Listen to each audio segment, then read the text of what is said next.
The stagecoach wheels hit another rut in the dusty California road, and Clara Dawson pressed her hand against the worn leather seat to steady herself, her heart hammering not from the jostling but from the knowledge that every mile closer to Angel's camp might be a mile closer to the men who wanted her dead. It was late spring of 1872, and the Sierra Nevada foothills rolled past the window in waves of golden grass and oak trees that stood like sentinels against the bright blue sky.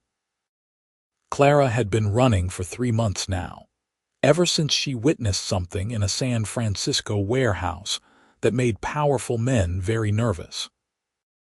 She had worked as a bookkeeper for the Thompson Shipping Company, her neat hand and quick mind with numbers earning her a position most women could never dream of holding. But that advantage had become her curse when she stayed late one evening and saw cargo being unloaded that did not match any ledger she had ever seen. Weapons, crates of them, being sold to men who spoke of insurrection and violence. And when one of those men turned and saw her standing in the doorway with her accounting books clutched to her chest, her life as she knew it ended. The first attempt on her life came 2 days later. A man with cold eyes followed her home, and only the intervention of a street vendor who happened to be closing his cart saved her. The second attempt came a week after that, when someone tried to force their way into her boarding house room at midnight. She fled San Francisco that very night with nothing but a small carpet bag and the clothes on her back. Sacramento had been her first stop, but she spotted one of Thompson's men asking questions at the hotel where she had taken a room. She left before dawn. Stockton came next, then a tiny settlement near the Stanislaus River where she worked in a boarding house kitchen for 3 weeks before a stranger arrived asking about a young woman traveling alone. Now she was heading to Angel's Camp, a gold mining town she hoped would be busy enough to lose herself in but small enough that strangers asking questions would stand out. The stagecoach lurched to a stop, and the driver called out that they had arrived. Clara gathered her carpet bag and stepped down into the afternoon sunlight, her boots touching the packed earth of Main Street. Angel's Camp sprawled before her, a collection of wood frame buildings and canvas tents climbing up the hillsides. The sounds of mining operations echoed from the surrounding gulches, the rhythmic pounding of stamps crushing ore mixing with the shouts of men and the braying of mules. She needed work immediately. Her funds had dwindled to almost nothing, and she could not risk drawing attention by asking for charity. The town had the rough, vibrant energy of a place where fortunes were made and lost daily. Saloons lined the street alongside general stores, assay offices, and boarding houses. Men in dusty work clothes moved with purpose, some carrying pickaxes and pans, others leading pack animals loaded with supplies. Clara walked toward a large building with a sign that read Morrison's Hotel and Restaurant. It looked respectable, and she hoped they might need kitchen help or a cleaning woman. She had learned in the past 3 months that pride was a luxury she could no longer afford. The interior was dim after the bright sunlight, and she blinked to adjust her vision. A heavy wooden bar dominated one side of the room, and tables filled the rest of the space. A few men sat nursing drinks despite the early hour. Behind the bar stood a woman in her 50s with iron gray hair pulled into a severe bun. "Help you?" the woman asked, her eyes taking in Clara's travel-worn dress and dusty appearance with a practiced assessment. "I am looking for work," Clara said, keeping her voice steady. "I can cook, clean, keep accounts if needed. I am a hard worker and I do not cause trouble." The woman's expression softened slightly. "You running from something or someone?" Clara's heart skipped, but she held the woman's gaze. "I am looking for a fresh start, same as most folks who come to California. Name's Margaret Morrison. I own this place." The woman wiped her hands on her apron. "I could use help in the kitchen and with the rooms. Pay is $1 a day plus meals and a room in the attic. You steal from me or my customers and you will find yourself in front of the marshal. We clear, very clear." "Thank you, Mrs. Morrison." Relief flooded through Clara. A place to sleep and regular meals would give her time to plan her next move if she needed to run again. "Call me Margaret.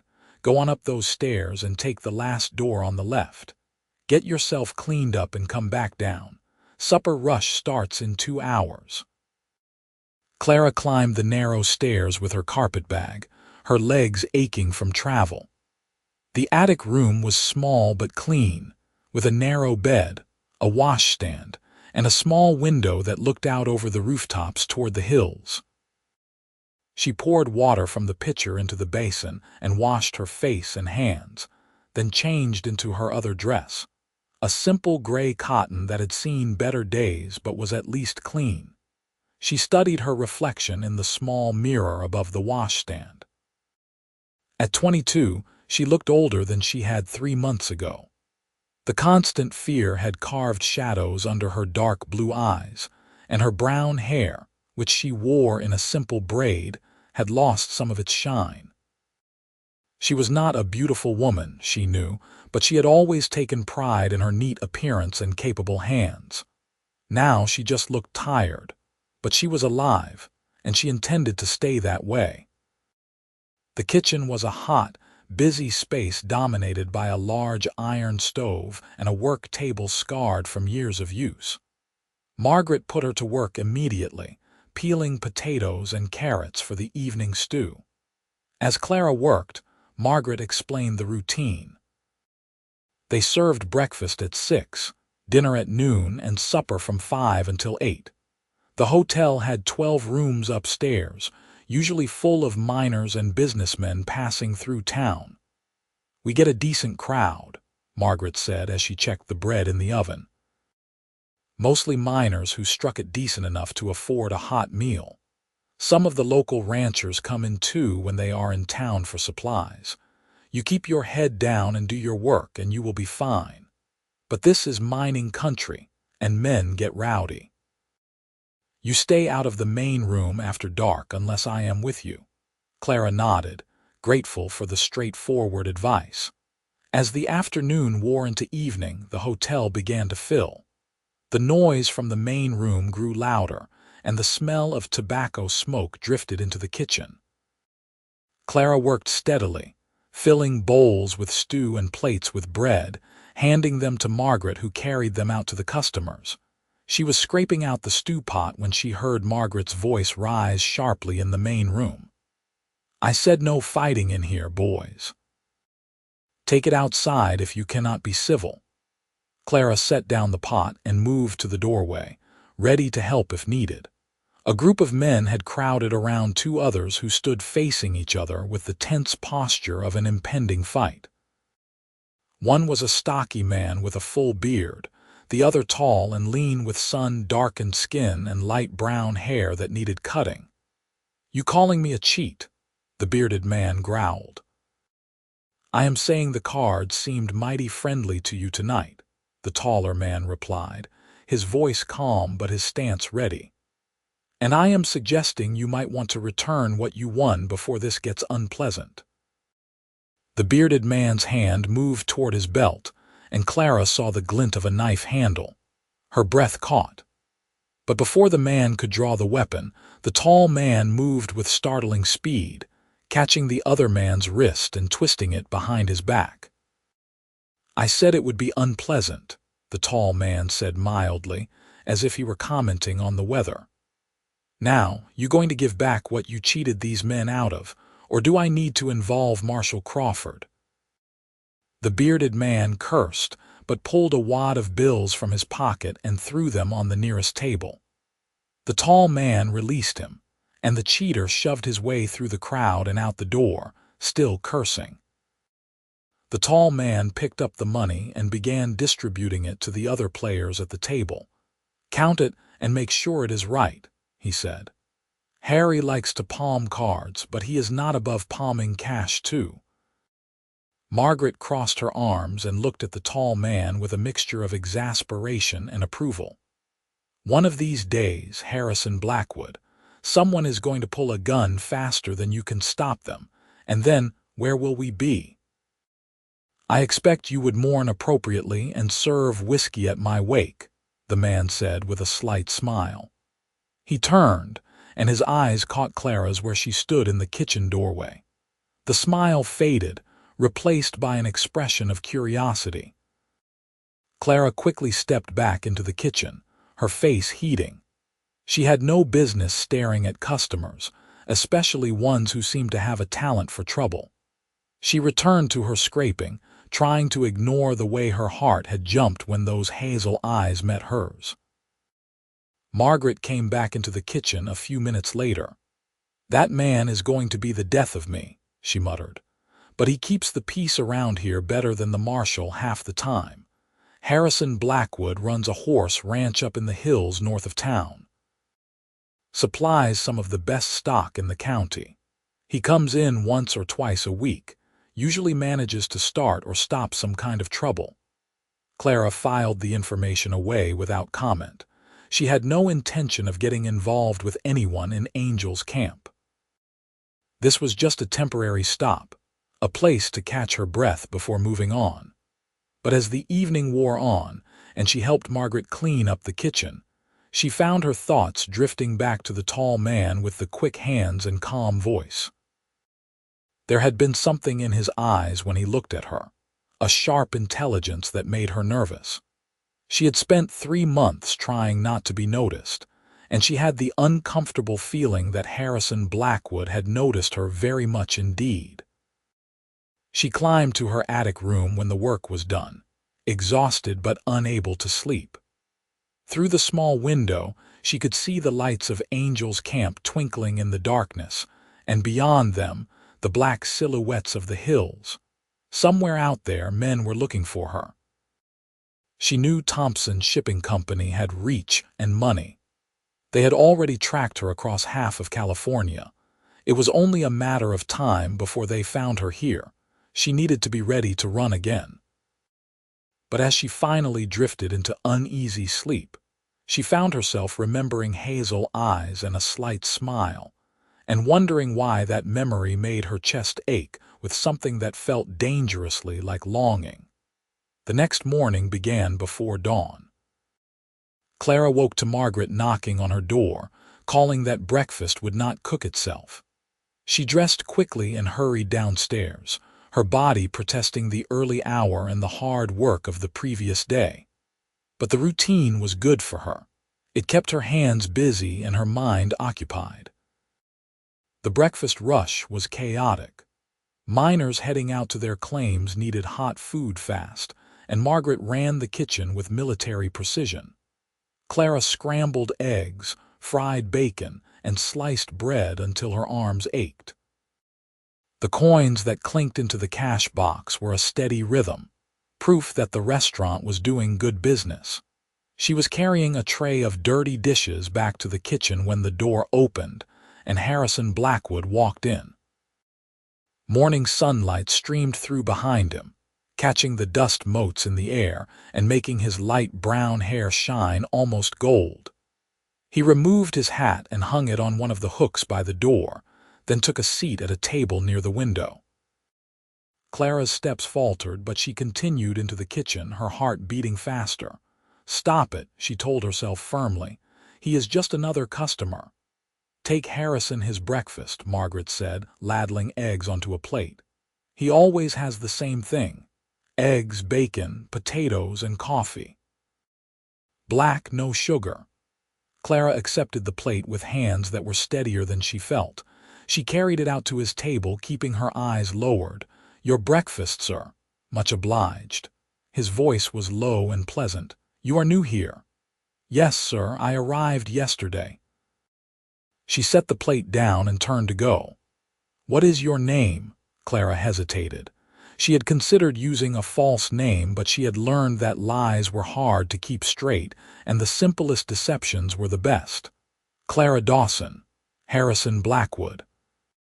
He extended his hand, and after a moment's hesitation, she shook it. His grip was firm but gentle, his palm calloused from work. "Welcome to Angel's Camp, Miss Dawson. Thank you." She withdrew her hand quickly, too aware of the warmth of his touch. "I should get back to work." He nodded and picked up his fork, but she felt his eyes on her as she walked back to the kitchen. The feeling stayed with her through the rest of the breakfast rush, and she found herself hyper-aware of where he sat. When he left, the sound of his voice as he exchanged a few words with Margaret before departing. "You could do worse," Margaret said casually as they cleaned up after the last breakfast customer had gone. Clara looked at her in surprise. "I beg your pardon, Harrison. I saw the way you looked at him, and the way he looked at you, for that matter." Margaret wiped down the counter with brisk strokes. "He is a good man. Honest, hardworking. He built that horse ranch from nothing after he came back from the war. Most of the young women in town have set their caps at him at one time or another, but he does not pay them much mind." "I am not looking for a husband," Clara said quickly. "I am just here to work." Margaret gave her a knowing look. "Running from something does not mean you cannot find something worth staying for." The words stayed with Clara as she went about her chores. She helped Margaret prepare dinner, served the noon customers, and then spent the afternoon cleaning the hotel rooms.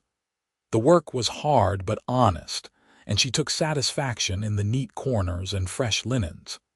This was the kind of life she might have had if everything had not fallen apart. A respectable job, a safe place to sleep, maybe eventually friends and community, but she could not let herself forget that it was temporary. Safety was an illusion. The moment she let her guard down would be the moment Thompson's men found her. The afternoon was waning when she finished the last room and came downstairs with an armload of dirty linens. She was heading toward the back where Margaret had set up laundry tubs when she heard raised voices from the main room. Her blood chilled. She knew better than to investigate, but something about the tone made her pause. "I am looking for a young woman," a man's voice said. It was cultured, educated, and completely out of place in a mining camp. Early 20s, brown hair, blue eyes. She may be using the name Clara or possibly Catherine. She is wanted for theft in San Francisco. Clara's heart stopped. She set down the linens carefully, forcing her shaking hands to be steady.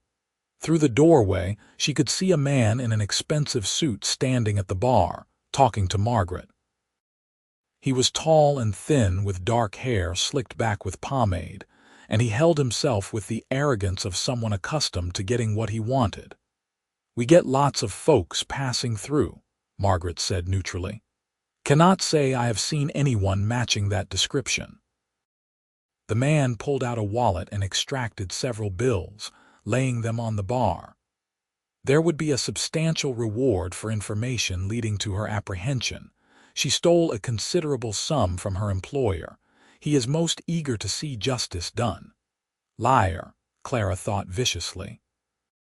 She had stolen nothing. She had simply seen too much. "I will keep an eye out," Margaret said, but she did not touch the money. "You might try the marshal's office. If there is a wanted woman in town, Marshal Crawford would want to know." The man smiled thinly. "I will do that. But I find that private citizens often have better information than the law. I am staying at the Empire Hotel if anyone recalls seeing this woman." He touched his hat brim and left, his footsteps measured and confident. Clara stood frozen in the back hallway, her mind racing. She had to leave. Now. Tonight. Before that man could spread more money around and find someone willing to identify her for a reward, she forced herself to move, carrying the linens out to the laundry tubs. Her hands shook as she began to scrub, and she barely registered what she was doing. She needed a plan.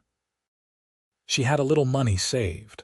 Not much, but enough to get her to the next town. She could leave after dark, slip away while Margaret was busy with the evening customers. But the thought of running again, of more weeks or months of looking over her shoulder, of never being able to stop, made her throat tight with despair. How long could she keep doing this? How many towns would she pass through before Thompson's men finally caught up with her? "You all right?" Clara spun around, her heart leaping. Harrison Blackwood stood a few feet away, his hat in his hands and concern on his face.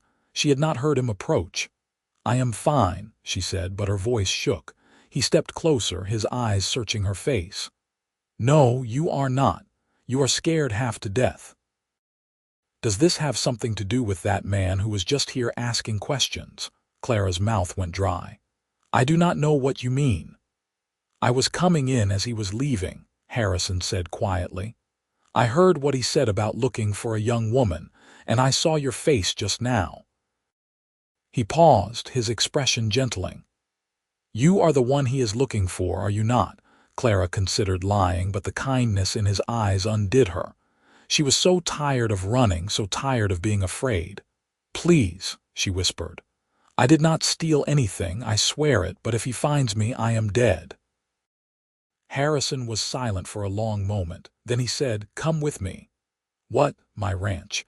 It is about 5 miles north of town. You will be safe there while we figure this out." He held out his hand.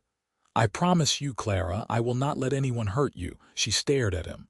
"Why would you help me?" "You do not even know me." "No," he agreed. "But I know when someone needs help, and I know the difference between a criminal and someone running scared."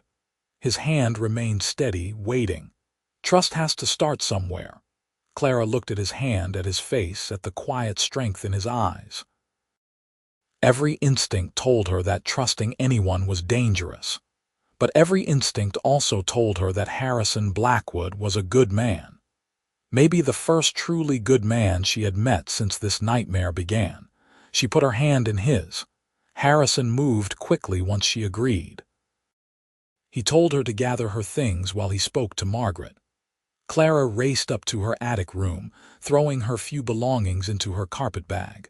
Her hand still shook, but now it was as much from hope as fear. When she came back downstairs, Harrison was waiting by the back door with Margaret. "You be safe," Margaret said, pressing a cloth-wrapped bundle into Clara's hands.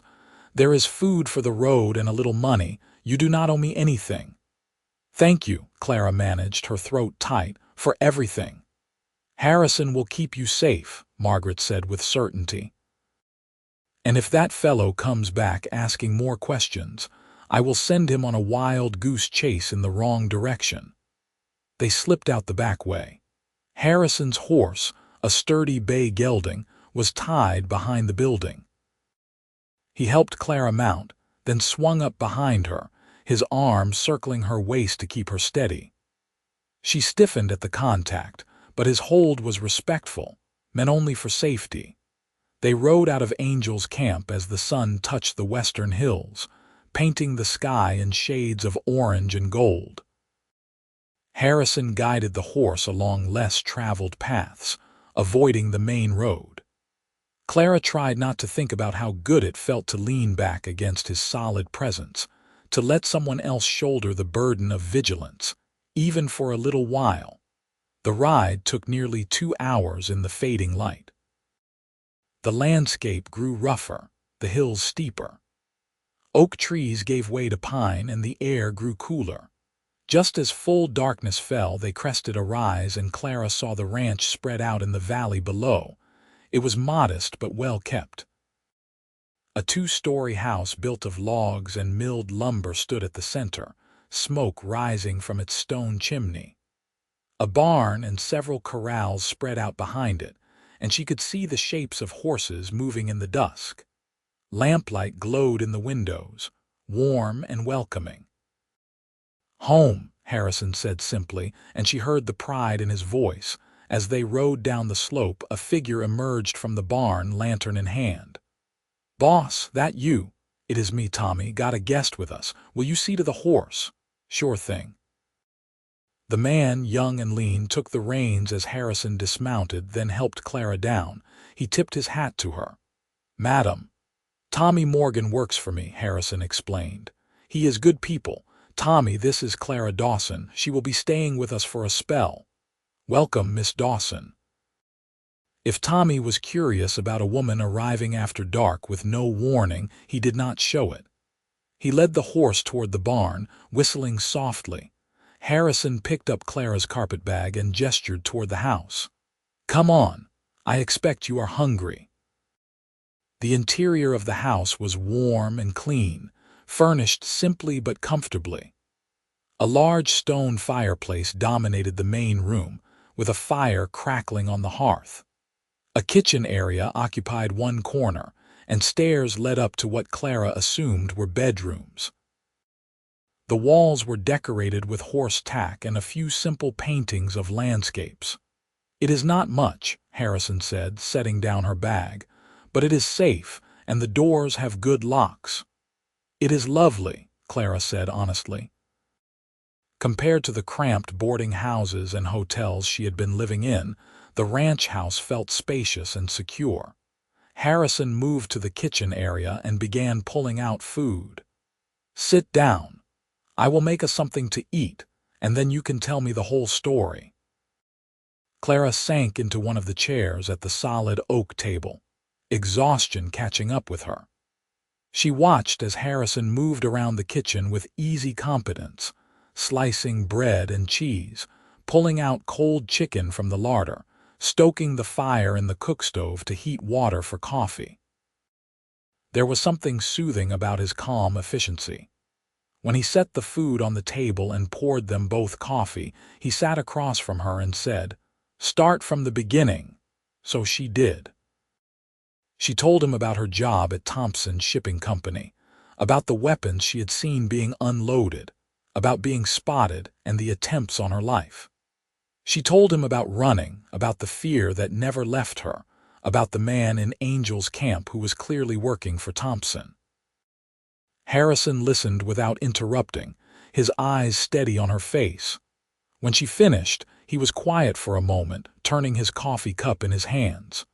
"You are right to run," he said finally. "Men like Thompson do not leave witnesses alive. And they have enough money and influence to make sure the law looks the other way." He looked up at her. "But you cannot run forever, Clara. Eventually they will catch you, or you will run yourself to death trying to stay ahead of them." "I know," she whispered, "but what choice do I have?" "You let me help you." His voice was firm. "You stay here out of sight. Give me time to figure out who Thompson's man is and what he knows. Angel's camp is my town. I have friends here, people who owe me favors. We can find out what this man is planning." "Why?" the question burst out of her. "Why would you risk yourself for me? You do not know me. This is not your fight." Harrison reached across the table and covered her hand with his. The touch was gentle but grounding. "Because it is the right thing to do. And because I look at you and I see someone who deserves better than to spend her life afraid." He paused, something flickering in his eyes. "And maybe because I know what it is like to need someone to stand with you when the world turns hard." Clara felt tears prick her eyes. She blinked them back furiously. She had not cried through any of this, had not allowed herself that weakness, but the kindness in Harrison's voice nearly undid her. "Thank you," she managed. He squeezed her hand gently, then released it. "You look dead on your feet. Come on, I will show you where you will sleep." He led her upstairs to a small bedroom. It was plainly furnished with a bed, dresser, and washstand, but the quilts looked warm and the room smelled of fresh air and pine. "This was meant to be a guest room, but I have not had much use for it," Harrison said. "It is yours for as long as you need it. Where will you sleep?" "I have my room across the hall, and Tommy has quarters out in the barn. You will be safe here, Clara. I promise." He set her carpetbag down on the bed. "Try to get some rest. We will figure out the next steps in the morning." After he left, closing the door softly behind him, Clara sat on the bed and let herself tremble. She was in a stranger's house, alone with a man she had met only yesterday. By all rights, she should be terrified. But instead, she felt something she had not felt in 3 months, safe. She changed into her nightgown and slipped between the quilts. They smelled of lavender and sunshine. Through the window, she could see stars scattered across the black sky, brighter than they ever were in the city. She listened to the sounds of the house settling, the soft murmur of Harrison's voice as he spoke to Tommy outside, the distant whinny of a horse. For the first time since San Francisco, Clara let herself hope that maybe, just maybe, this could end differently than she feared. She slept deeply and dreamlessly, and when she woke to sunlight streaming through the window, it took her a moment to remember where she was. The smell of coffee and bacon drifted up from downstairs. She dressed quickly and went down to find Harrison at the stove cooking breakfast. "Morning," he said with a smile that made something flutter in her chest. "Hope you like your eggs scrambled." "I like them any way I do not have to cook them," she admitted, and he laughed. They ate together at the table, and Harrison explained the layout of the ranch. He raised and trained horses, mostly for ranchers and the occasional army contract. Tommy helped with the daily work, and a few other men came in during busy seasons. The ranch was doing well enough that he could afford to take time away from the work when needed. "I am going into town this morning," he said. "I want to ask around, see what I can learn about Thompson's man." "You stay here. Do not go outside if you can help it. If anyone comes to the door who is not me or Tommy, you hide." Clara nodded, fear flickering through the sense of safety. "Be careful. These men are dangerous." "I will be careful." He reached across the table and took her hand again. The gesture was becoming familiar, and she found she did not mind. His touch was warm and steady, an anchor in the storm. "I will be back before dark." After he left, Clara found herself at loose ends. She was accustomed to constant work, and the enforced idleness made her nervous. She cleaned up the breakfast dishes, then looked around for other tasks. The house was tidy, but had the feel of a place inhabited by men who did not notice small details. She found a broom and swept the floors, dusted the furniture, and reorganized the kitchen shelves into something more logical. Tommy came in around noon, dusty and cheerful. "Miss Dawson, you did not have to clean," he said, looking around at the transformed main room. "I needed something to do," Clara admitted. "I am not good at sitting idle." "Well, the place looks great. Boss will be pleased." He helped himself to a dipper of water from the bucket. "He is a good man, Miss Dawson, one of the best. If he says he will keep you safe, you can count on it." "How long have you worked for him?" 3 years now. I was in a bad spot, and he gave me a chance when no one else would." Tommy's young face was serious. "He does that, helps folks who need it, never asks for anything in return." The more Clara learned about Harrison Blackwood, the more she realized how extraordinary he was. Men like him were rare, especially in a place and time where most people looked out only for themselves. The afternoon dragged. Clara found a basket of mending and worked through it, then started on some torn curtains she found in a closet. The sun crept across the sky with agonizing slowness, and she jumped at every sound, convinced that Thompson's men had found the ranch. But when the sun finally touched the western horizon, it was Harrison who rode up, his horse kicking up dust in the yard. Clara watched from the window as he dismounted and spoke briefly with Tommy, then headed for the house. She met him at the door. "What did you learn?" Harrison hung up his hat and moved to the fireplace, pouring himself a cup of coffee from the pot that hung over the coals. "The man's name is Vincent Marlowe. He is staying at the Empire Hotel, like he said. He has been asking questions all over town, but quietly. Offering money for information but not making a big fuss about it. That tells me he does not want to involve the law officially." "Because there is no legal case against me," Clara said bitterly. "Just a dead witness is all they want. That is my thinking too." Harrison took a long drink of coffee. But here is the interesting part. Marlowe is not alone. He has two other men with him. They are keeping a low profile, but they are there. One of them was asking questions down by the mining camps this afternoon. Clara's blood ran cold. They are spreading out, covering more ground, which means we need to be smart about this. Harrison set down his cup and looked at her seriously. I am going to send a telegram to a friend of mine in San Francisco. He is a lawyer, does work for the army sometimes. Good man, honest. I want to ask him what he knows about Thompson Shipping Company and whether there is any legal way to fight this. A telegram can be intercepted, Clara said, fear making her voice sharp. If Thompson has people at the telegraph office, he will word it carefully, and my friend can be discreet. Harrison crossed to her, his hands gentle on her shoulders. Clara, I know you are scared. But we cannot just hide forever. We need information and we need allies. Trust me on this.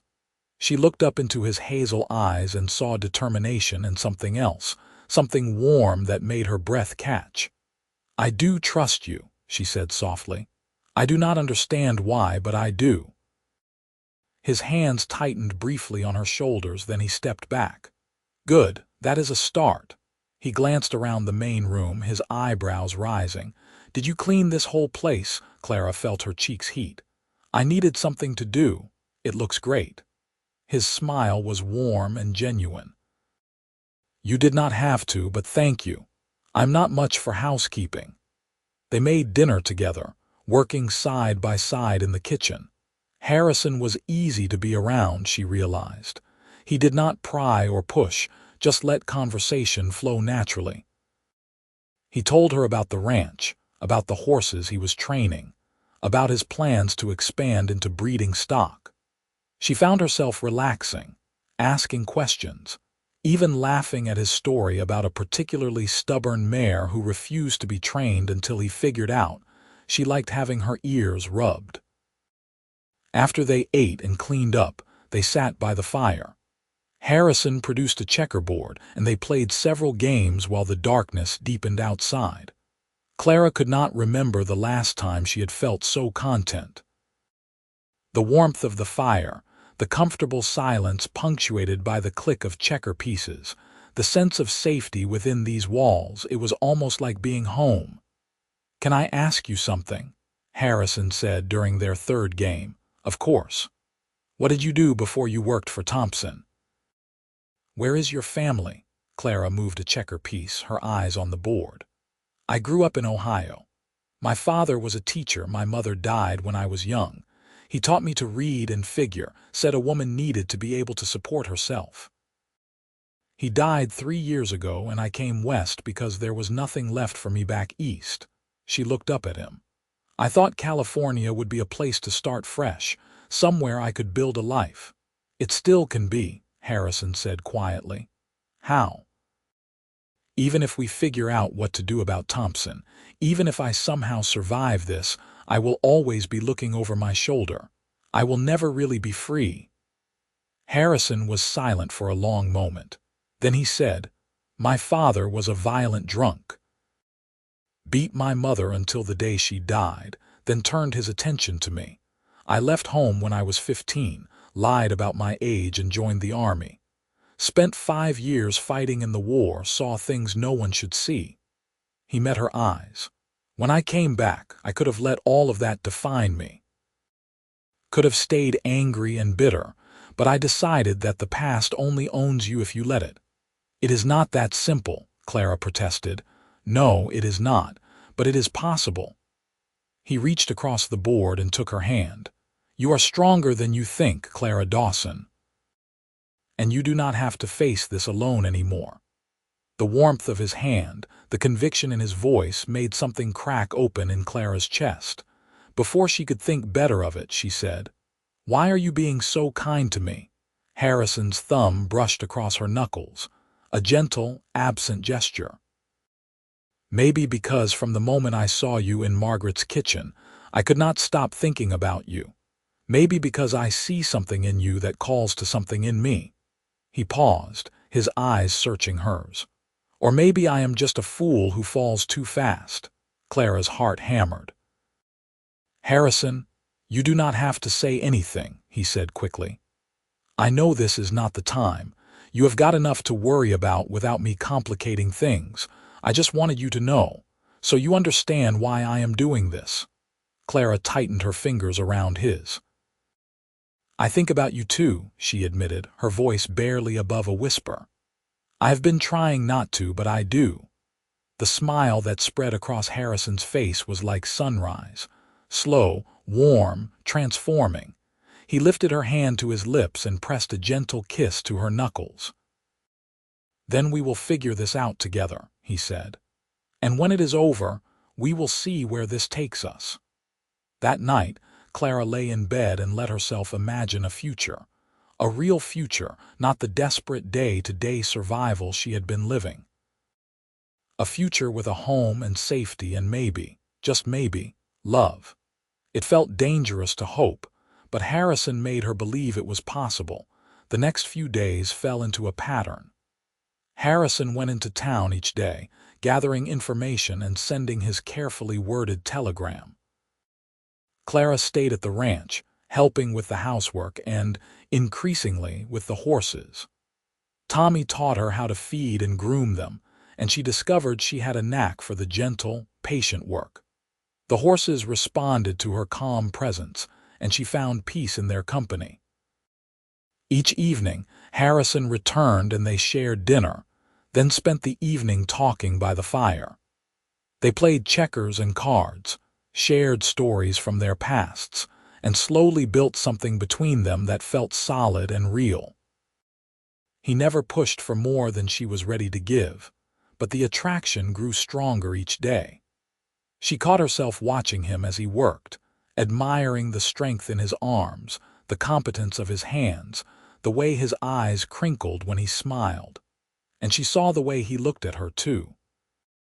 With warmth and desire, yes, but also with respect and tenderness. He made her feel cherished in a way she had never experienced before. On the fourth day, Harrison came home with news. My friend sent a telegram back. He says Thompson's shipping company has been under investigation by federal authorities for illegal arms sales. Nothing official yet, but there are rumors that indictments are coming. Clara's heart leaped. Does that mean I could testify? That there might be a legal way out of this? Maybe.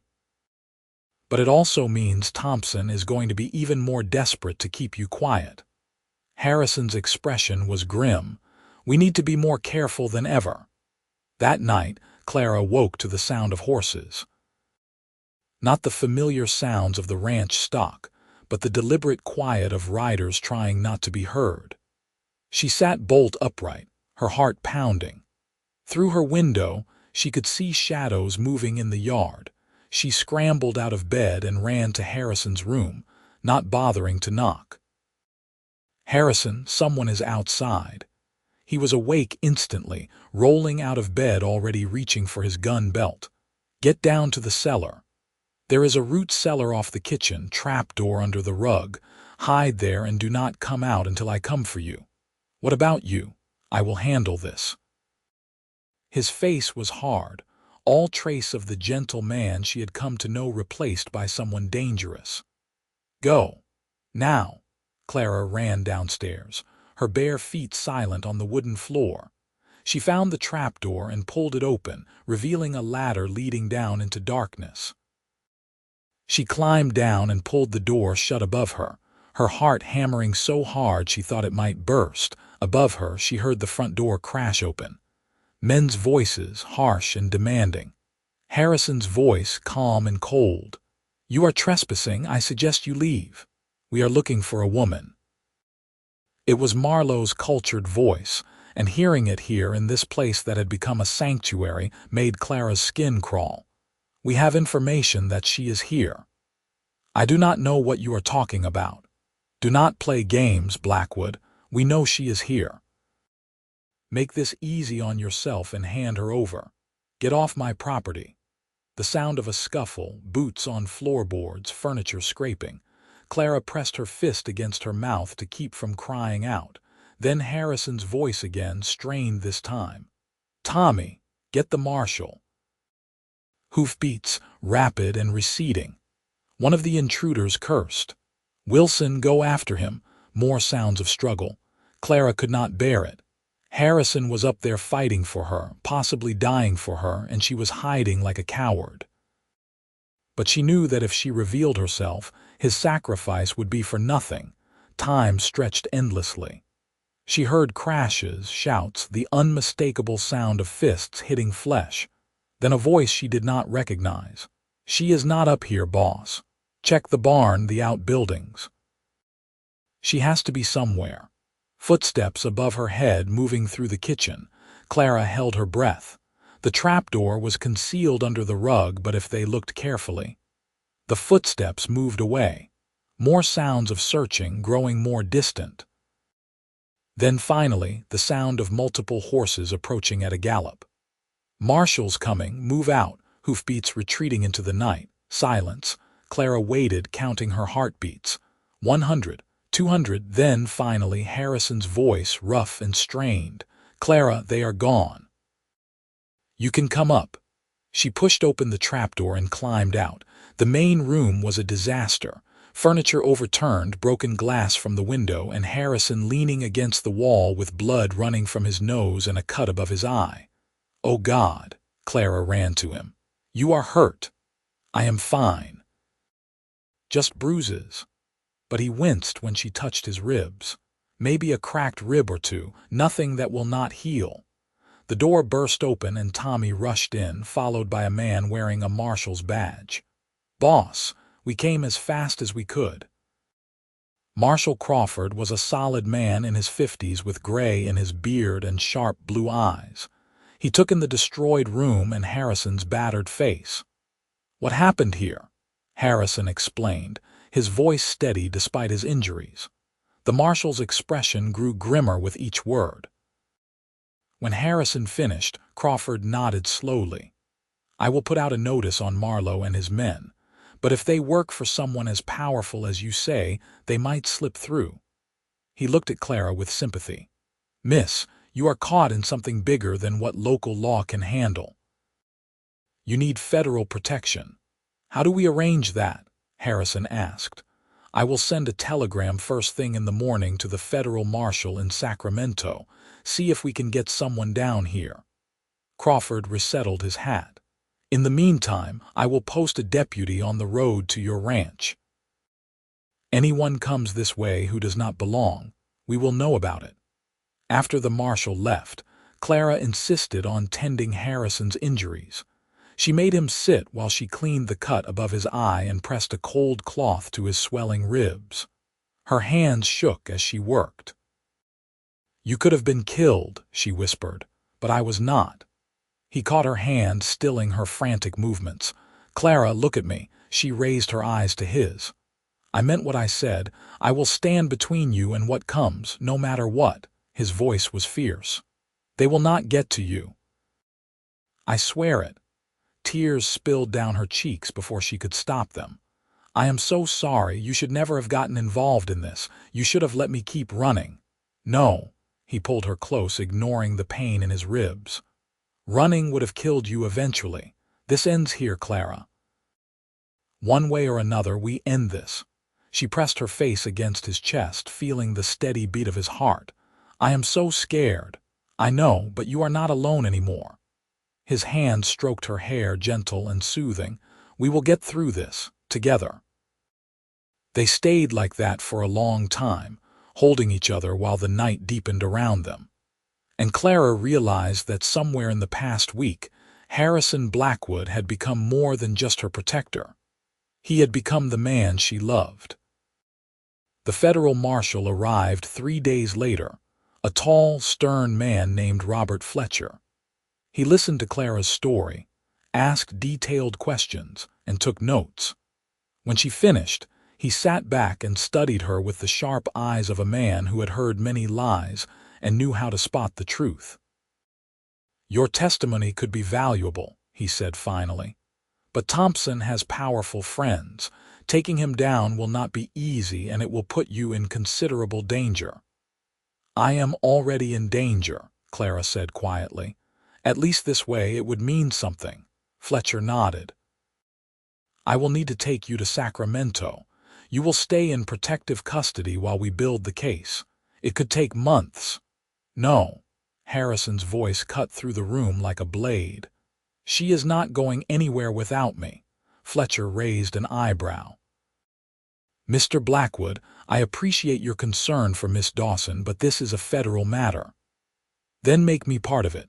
Hire me as her guard, her escort, whatever you need to call it, but she does not go into federal custody alone." Harrison's jaw was set, his eyes hard. "Those men already found her here. How do I know your protective custody is any safer?" "Harrison," Clara started, but he shook his head. "I am not letting you face this alone." Fletcher looked between them, and something like understanding crossed his face. "You care for her?" "Yes." The simple honesty of the word made Clara's heart turn over. Fletcher was silent for a moment. Then he said, "All right. I can arrange for you to be hired as additional security, but you follow my orders and you do not interfere with the investigation. We clear, Crystal." They left for Sacramento 2 days later. The journey took 3 days by stagecoach, and Harrison never left Clara's side. She found comfort in his constant presence, in the way his hand would find hers when the coach lurched, in the way he always positioned himself between her and any potential threat. Sacramento was bigger and busier than Angel's Camp, and Clara felt exposed in the crowds. But Fletcher had arranged rooms in a boarding house run by a former deputy's widow, a formidable woman named Mrs. Garrett, who made it clear that no one would get past her to Clara. The days fell into a new pattern. Fletcher and his colleagues interviewed Clara repeatedly, building a detailed record of what she had seen. Other witnesses came forward, people who had worked for Thompson and seen pieces of the larger crime. Slowly, a case began to take shape. Harrison stayed close, always vigilant. At night, he took a room across the hall from Clara's, and she slept better knowing he was there.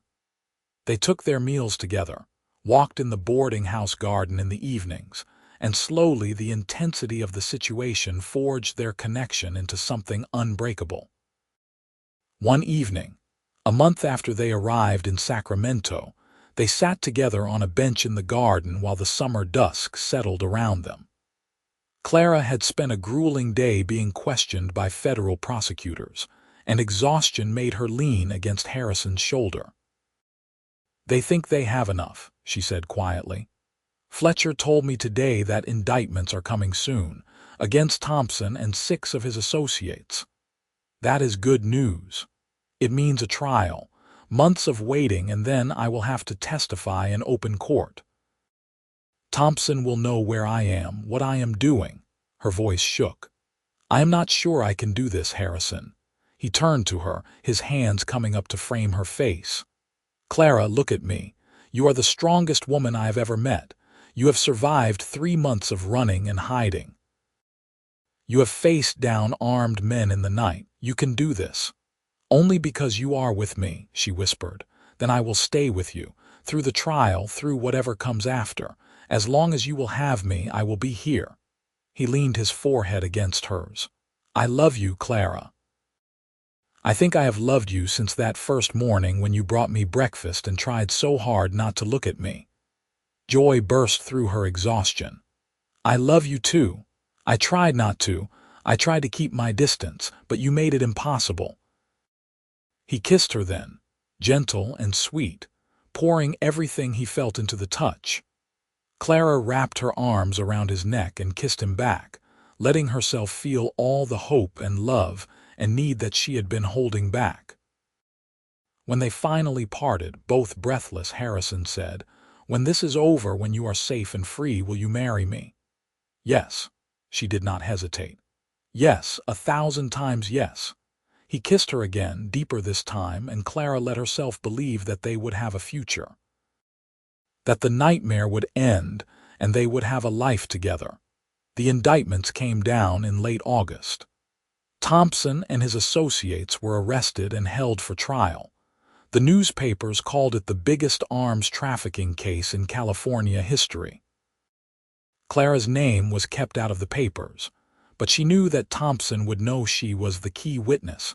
Security around the boarding house increased.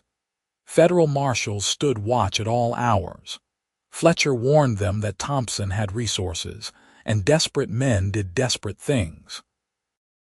But as the days passed and no attack came, Clara began to cautiously hope that maybe, just maybe, the worst was over. She was wrong. The attack came on a Tuesday evening in early September. Clara and Harrison were in the parlor of the boarding house, reading, when the sound of breaking glass shattered the peace. Harrison was on his feet instantly, pulling Clara behind him as men rushed through the broken window, 3 of them, armed and masked. But Clara recognized Marlowe's voice when he spoke.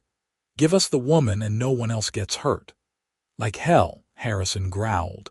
He shoved Clara toward the door. "Run," she ran, hearing the sounds of fighting behind her. Mrs. Garrett appeared in the hallway, a shotgun in her hands. "This way, child." They ran toward the back of the house, but another masked man appeared, blocking their path. Mrs. Garrett raised the shotgun, but the man was faster, striking her across the face with his pistol. She went down hard. Clara turned to run back the way she had come, but strong hands grabbed her, dragging her toward the back door. She fought, screaming, kicking, but her captor was too strong. Then Harrison was there, his face a mask of fury. He slammed into her captor and they both went down in a tangle of limbs. Clara scrambled away, looking frantically for anything she could use as a weapon. Her hand closed around a heavy candlestick from the hall table. The masked man got the upper hand, his hands closing around Harrison's throat. Without thinking, Clara brought the candlestick down on the back of the man's head. He collapsed and Harrison shoved him aside, gasping for breath. More footsteps and Fletcher burst in with 2 other marshals, guns drawn. The fight was over quickly. 2 of the attackers fled, but Marlowe and the man Clara had hit were captured. Harrison pulled Clara into his arms and she clung to him, shaking violently. "It is over," he murmured against her hair. "It is over, love. You are safe." Marlowe's capture proved to be the break the prosecutors needed. Faced with his own charges, he turned on Thompson, providing detailed testimony about the arms trafficking operation and the orders to kill Clara. With Marlowe's testimony added to Clara's, the case became airtight. Thompson's trial began in October. Clara testified for 3 days, recounting what she had seen and endured. It was the hardest thing she had ever done, sitting in that courtroom with Thompson's cold eyes boring into her, knowing he wanted her dead. But Harrison sat behind her, a constant presence, and every time she faltered, she would glance back and see his encouraging nod. The verdict came in early November, guilty on all counts. Thompson was sentenced to 20 years in federal prison. His associates received similar sentences. It was over. Clara walked out of the courthouse into the autumn sunshine, and for the first time in nearly a year she felt truly free. Harrison took her hand, lacing his fingers through hers. "So," he said, his eyes warm, "I believe you owe me an answer to a question." She smiled, her first real smile in months. "I believe I already said yes." "Then let us make it official." He dropped to one knee right there on the courthouse steps, pulling a simple gold band from his pocket. "Clara Dawson, will you marry me and come home to Angel's Camp and build a life with me?" "Yes," she said, her voice ringing clear and strong. "Yes, I will." He slipped the ring on her finger and kissed her while a small crowd of onlookers applauded. Clara laughed against his lips, giddy with relief and joy and love. They were married a week later in a small church in Sacramento, with Fletcher and Mrs. Garrett as witnesses. Clara wore a simple blue dress that Harrison said matched her eyes, and he wore his best suit. When the minister pronounced them husband and wife, Harrison kissed her with such tenderness that Clara felt tears slip down her cheeks. They returned to Angel's Camp in late November, riding up to the ranch as the first snow of the season dusted the hills. Tommy had kept the place running smoothly, and he greeted them with a wide grin. "Welcome home, Mrs. Blackwood," he said, tipping his hat to Clara. Mrs. Blackwood. The name sent a thrill through her. She was home, truly home for the first time since her father died. That night, Harrison carried her over the threshold of the ranch house, and Clara laughed at the traditional gesture. He set her down gently and cupped her face in his hands. "I know this has been the hardest year of your life," he said quietly. "But I promise you the rest of your life is going to be different. You are safe here, you are loved here, and I will spend every day making sure you know it." She kissed him, pouring all her love and gratitude into the touch. "I already know it. You have been showing me since the day we met." They made love for the first time that night, slow and tender, learning each other with gentle hands and whispered words. Clara had never felt so cherished, so wanted. In Harrison's arms, the last shadows of fear finally faded, replaced by warmth and love and the promise of a future. The years that followed were not without challenges. The ranch demanded hard work, and there were seasons when money was tight. But Clara and Harrison faced everything together, their love growing deeper with each passing year. Clara took over the ranch accounts, her skill with numbers proving invaluable. She also discovered she had a talent for training horses, particularly the young and skittish ones. Her patience and gentle touch produced some of the finest saddle horses in the county. 2 years after their marriage, Clara gave birth to their first child, a son they named James. Harrison was besotted from the first moment, spending hours just watching the baby sleep. "He has your eyes," he would say, even though James's eyes were clearly his father's hazel. Life settled into a rhythm of work and family. Tommy married a local girl and built a house on the ranch property, and his children grew up alongside James and the 2 daughters who followed, Sarah and Emma. The ranch prospered, expanding into breeding stock as Harrison had once dreamed. Margaret from the hotel became a regular visitor and a beloved honorary grandmother to the children. Fletcher wrote occasionally, and his letters reported that Thompson died in prison 5 years into his sentence. Clara felt nothing at the news. That chapter of her life was closed, the past finally laid to rest. On their 10th anniversary, Harrison took Clara up into the hills above the ranch. They sat together watching the sunset paint the sky in shades of gold and crimson, his arm around her shoulders. "You ever regret it?" he asked quietly. "Staying here, choosing this life?" Clara looked at him in surprise. "Not for a single moment. This is everything I ever wanted, even when I did not know I wanted it. Even the hard parts, especially the hard parts." She leaned her head against his shoulder. "We built this together, Harrison. The ranch, our family, our life. It is ours in a way nothing could be if we had not fought for it." He pressed a kiss to the top of her head. "I love you, Clara Blackwood. I love you too." They sat in comfortable silence as the stars began to appear, scattered across the darkening sky. Below them, the ranch lights glowed warm and welcoming. Somewhere in the house, their children were being put to bed by Tommy's wife, who had agreed to watch them for the evening. Tomorrow would bring all the usual work and chaos of ranch life. But tonight, it was just the 2 of them, together as they had been since that first night when he offered his hand, and she chose to trust. Clara thought about that frightened young woman who had arrived in Angel's Camp so long ago, running from a past that kept finding her. She thought about the cowboy who had stood between her and what came, who had risked everything for a stranger, who had loved her when she could not love herself. And she thought about the life they had built from that moment of courage and trust, a life filled with love and work and family, rooted in this place in each other. "Thank you," she said softly. "For what?" "For saving me." Harrison turned her face toward his eyes gentle. "You saved yourself, Clara. You chose to fight instead of run. You chose to trust instead of hide. I just stood with you while you did. We saved each other then." "Yes," he agreed, smiling. "We did." He kissed her as the last light faded from the sky and Clara wrapped her arms around him, her heart full.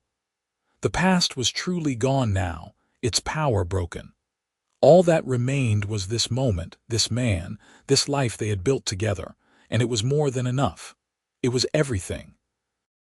20 years after Clara first arrived in Angel's Camp, she stood on the porch of the ranch house and watched the sun rise over the hills.